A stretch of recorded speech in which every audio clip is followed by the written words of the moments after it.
हमारे चैनल पर आप सभी का स्वागत है। पिछले दिनों मैंने रसायन विज्ञान से संबंधित कक्षा 10वीं के लिए पहले अध्याय के लिए 3 वीडियो क्लिप बनाई थी, जिससे 10वीं क्लास के छात्रों को इस कोरोना काल में अपने पाठ्यक्रम का रिवीजन करने में सुविधा हो। आगे मैं दूसरे चैप्टर के लिए भी छोटी छोटी 3 वीडियो डालूंगा। अन्य पाठों के लिए भी आगे वीडियो आते रहेंगे, लेकिन बीच में आज मैं नेताजी सुभाष चंद्र बोस को अपनी श्रद्धा सुमन अर्पित करना चाहता हूं, जिनका जन्म हुए आज 125 वर्ष पूरे हो रहे हैं। देश की आज़ादी के लिए नेताजी सुभाष चंद्र बोस का जो योगदान है उसको भुलाया नहीं जा सकता। नेताजी सुभाष चंद्र बोस जब 5 वर्ष के थे,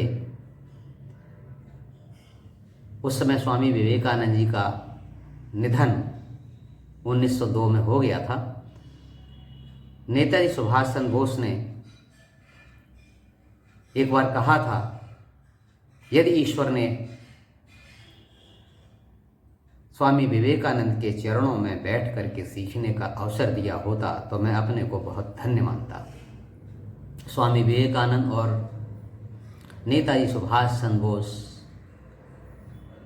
सप्तर्षि मंडल में ध्रुव के समान हमारे भारतवर्ष के महापुरुषों में अटल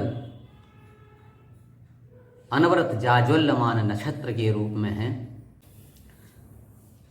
एक बार पूछा जाए कि महात्मा गांधी को राष्ट्रपिता नाम से सर्वप्रथम किसने संबोधित किया था,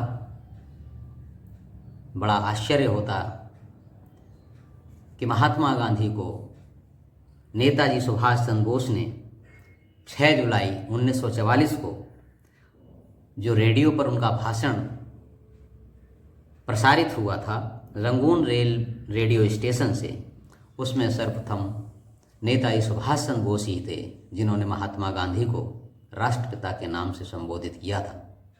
हम समझ सकते हैं कि नेताजी सुभाष चंद्र बोस महात्मा गांधी को कितना सम्मान करते थे।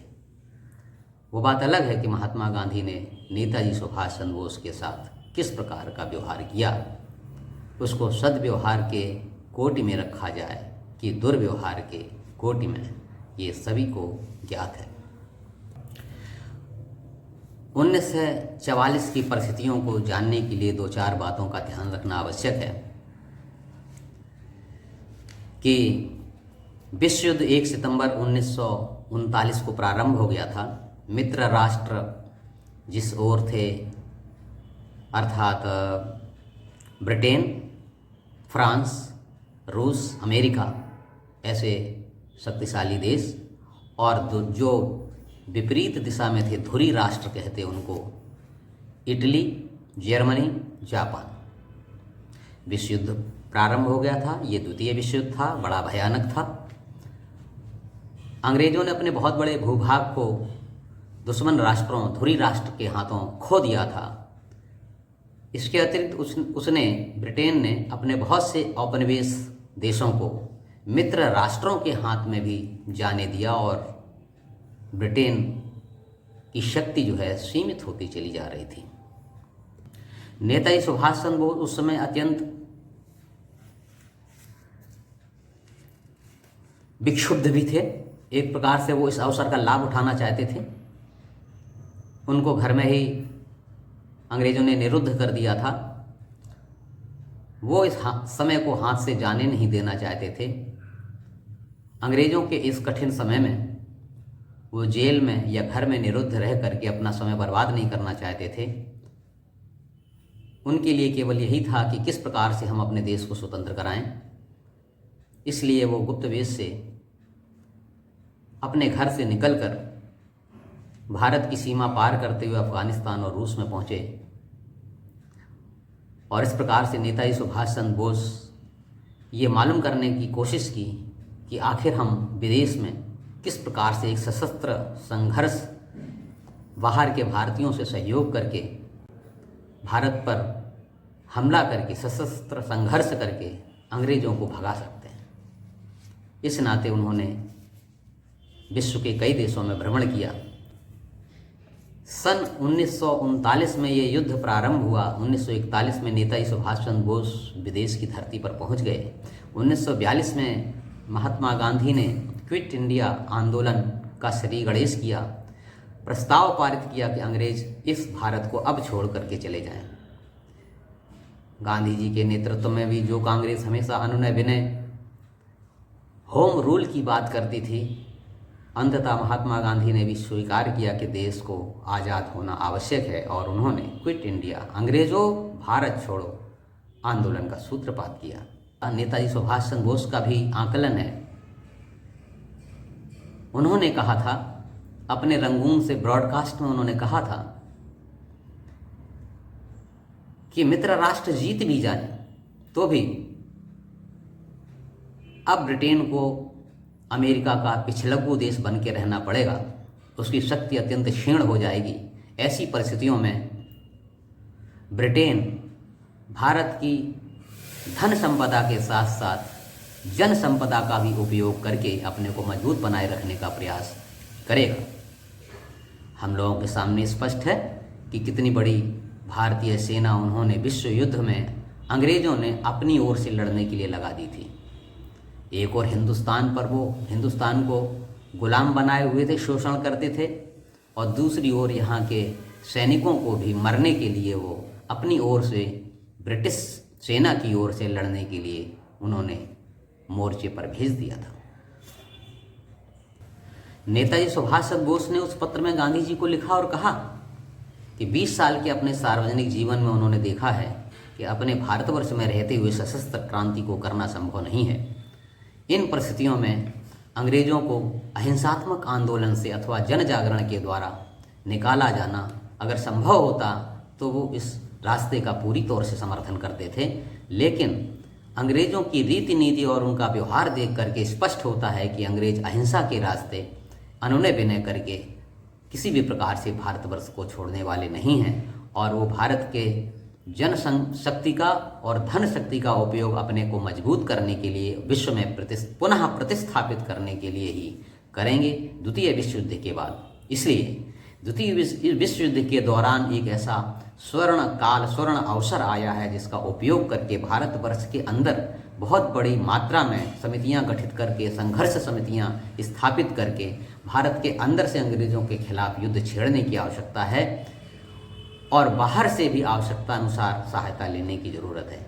लेकिन उन्होंने ये स्पष्ट रूप से नेताजी सुभाष चंद्र बोस ने उस पत्र में गांधी जी को बताया कि अपने देश के अंदर रह करके संघर्ष समितियां स्थापित करके सशस्त्र संघर्ष करना अंग्रेज़ों के होते होते संभव नहीं है, आसान नहीं है। नेताजी सुभाष चंद्र बोस ने महात्मा गांधी को लिखे उस पत्र में स्पष्ट किया कि अहिंसा के द्वारा अगर अंग्रेज़ों को भगाना संभव होता तो वे उसी रास्ते का अवलंबन करते, लेकिन ऐसी स्थितियां नहीं हैं। हमें अंग्रेज़ों को भगाने के लिए खून की नदियां पार करनी पड़ेंगी। नेताजी सुभाष चंद्र बोस ने पत्र में गांधी जी को ये भी लिखा, बताया कि अंग्रेज़ों ने पूरी तौर से उनको बदनाम करने का प्रयास कर रखा है, हम सभी जानते हैं।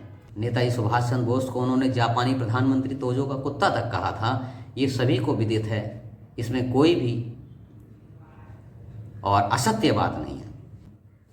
भारत में रहने वाली जनता नेताजी सुभाष चंद्र बोस को जो सम्मान देती है, उसके बाद नेताजी सुभाष चंद्र बोस ने कहा कि उन्हें और कुछ भी नहीं चाहिए, इन विदेशियों से तो हरगिज कुछ नहीं चाहिए। उन्होंने स्पष्ट रूप से बताया था कि विदेशों में रहने वाले भारतीय महात्मा गांधी को बहुत सम्मान देते हैं, उनको पूजते हैं, लेकिन अपने देश को स्वतंत्रता दिलाने के लिए वो अपना सब कुछ बलिदान करने के लिए भी बहुत से लोग तैयार हैं।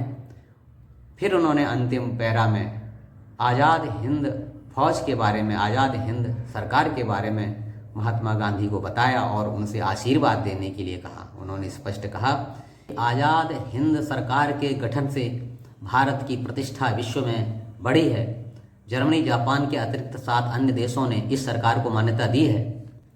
अंडमान निकोबार में शहीद और स्वराज नाम के 2 स्वतंत्र द्वीपों के पश्चात कोहिमा और नागालैंड ऐसे क्षेत्रों में भारतीय सेना संघर्ष कर रही है और जब तक एक एक अंग्रेज़ों को भारत से बाहर नहीं निकाल दिया जाएगा तब तक उनका संघर्ष कायम रहेगा। इस प्रकार का उल्लेख नेताजी सुभाष चंद्र बोस ने जो रंगून से उन्होंने ब्रॉडकास्ट किया था उसमें महात्मा गांधी को राष्ट्रपिता के नाम से संबोधित करते हुए अपनी बात उन्होंने कही थी।